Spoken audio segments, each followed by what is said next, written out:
Աստված հավատարիմ է։ Դեյվիդ Վիլկերսոն։ Օր հունիսի 12։ Ինչպես կանգնել և պայքարել։ Չնայած եկեղեցիներում հոգևոր պատերազմի մասին բոլոր խոսքերին, քրիստոնյաները դեռևս չեն սովորել, թե ինչպես դիմակայել թշնամուն։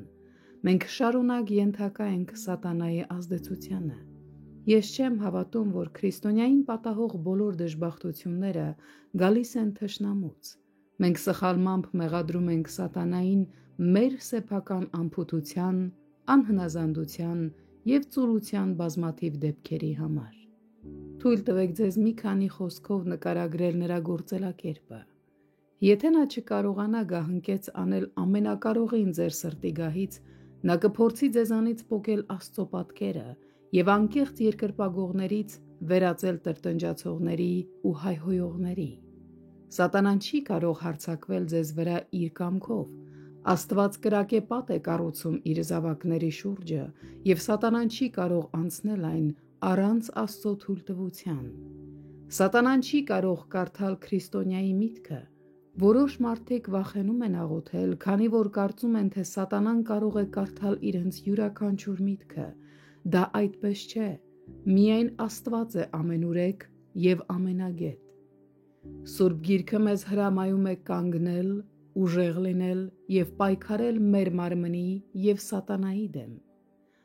Արթուն եղեք, հաստատ կացեք հավատքում, արիացեք և ուժովացեք։ Առաջին Կորինթացիս 16:13 խոսք։ Եղբայրներս, զորացեք Տերով և նրա զորության կարողությունով։ Եփեսացիս 6:10 խոսք։ Պարզ ասած, մենք պետք է դադարենք համբերատար լինել սատանայի ճնշումներին, դադարենք լինել ընկճված, ուրախությունից զուրկ, դատարկ և ուժասպառ։ Դատավորաց գրքի 6-րդ գլխում մենք տեսնում ենք իսրայելացիներին իրենց ամենածանր վիճակում։ Նրանք ստիպված էին ապրել մութ քարանձավներում, քաղցած, վախեցած և անօգնական։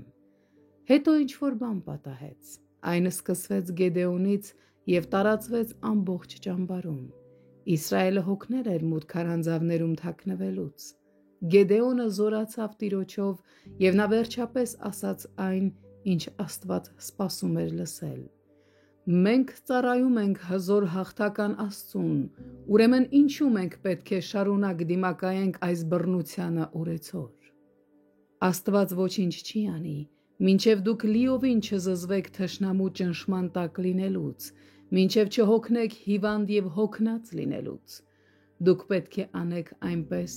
ինչպես Գեդեոնն արեց։ Աղաղակեք Տիրոջը։